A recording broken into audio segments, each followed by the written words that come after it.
Doctor Mizanur Rahman আল আজহারি হুজুরকে চিনেন না এমন মানুষ বাংলাদেশে নেই বললেই চলে। ডক্টর মিজানুর রহমান আল আজহারি হুজুর বাংলাদেশ থেকে চলে যান নাই, তাকে বাংলাদেশ থেকে চলে যাওয়ার জন্য বাধ্য করেছিলেন জালেম শাসক স্বৈরাচারীরা।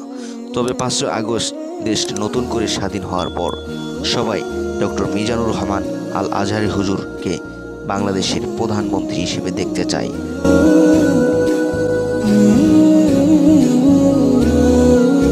বাংলাদেশের সাধারণ জনগণরা তবে সবার প্রশ্ন, কবে ফিরবেন ডক্টর মিজানুর রহমান আল আজহারি? তো আজকের এই ভিডিওতে জানাবো কবে ফিরবেন মিজানুর রহমান আল আজহারি হুজুর।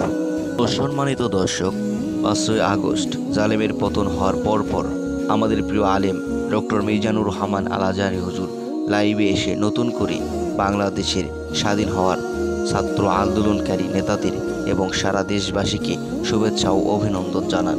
পরে তিনি খুব শীঘ্রই দেশে ফেরার কথা বলেন লাইভে। তবে কবে বা কত তারিখে বাংলাদেশে আসবেন সে বিষয়ে তিনি এখনও কিছু বলেন নাই। তবে তিনি বলেছেন খুব শীঘ্রই আমি বাংলাদেশে ফিরব। তো সম্মানিত দর্শক, প্রিয় এই হুজুরকে হঠাৎ করে আমরা বাংলাদেশে থেকে হারিয়ে ফেলেছিলাম। হুজুরকে যেদিন বীরের বেশে বাংলাদেশে আসবেন, আমরা সেদিন সবাই হুজুরকে রিসিভ করব ইনশাআল্লাহ। তো আমরা আল্লাহর কাছে দোয়া করি, আল্লাহ তাআলা যেন হুজুরকে হায়াতে তৈয়্যিবা দান করেন। আমিন।